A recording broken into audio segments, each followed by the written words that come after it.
Ang gagawin natin ngayon ay mag-upgrade tayo ng SSD from HDD. Tatanggalin natin yung hard disk nito, SATA HDD nito. Papalitan natin ng bagong SSD. Ito yung ating SSD, 512GB.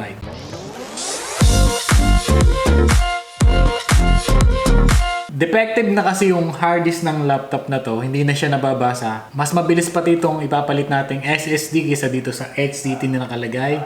Kung HDD ang gamit niyo sa inyong laptop, mas maganda kung mag-upgrade kayo sa SSD dahil mas mabilis ang SSD. At kung gusto niyo pa ng mas mabilis yung bago, NVMe. Yung parang memory stick lang siya. Mas bago yon at saka mas mabilis kaysa sa SSD. Pero mabilis na tong SSD kaysa sa HDD. Kapag nakikabit ko na itong SSD dito sa laptop na to, ang gagawin naman natin, i-install naman natin ng Windows at saka Microsoft Office. Once na kayo nag-upgrade ng storage at brand new yung ipinalit nyo, i-installan nyo ulit siya ng Windows operating system at saka mga software like Microsoft Office. So, pwede kayong manood ng isa kong tutorial how to install Windows 10 or Windows 7 at saka how to install Microsoft Office. Ilalagay ko yung link sa description. Ito yung kanyang tornilyo. 1, 2, 3. Ito wala na. 4, 5, 6, 7, 8, 9, 10. So, 10.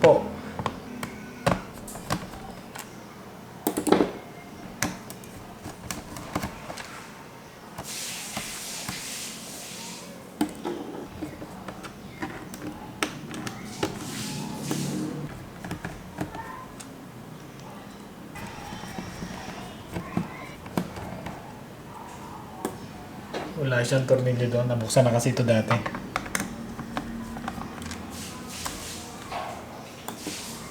Meron tayong magnet para hindi mawala yung ating mga tornilyo.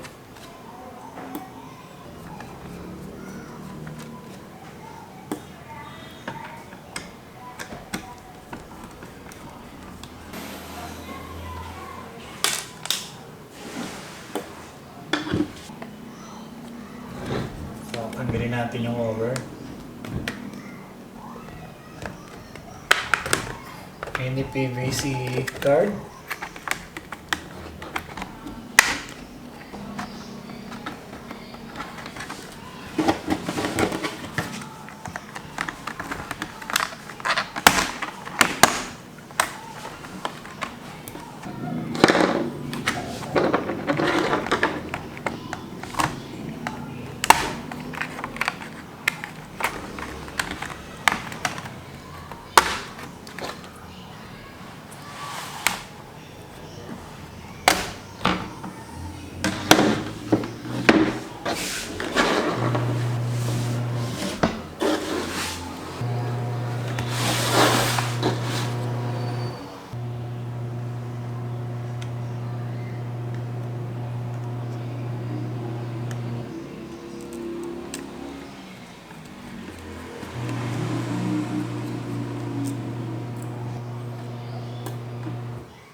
So, no bootable device ang lumabas. Blanco na hard disk siya, kaya no bootable device ang lumabas. Kailangan natin install ng Windows operating system.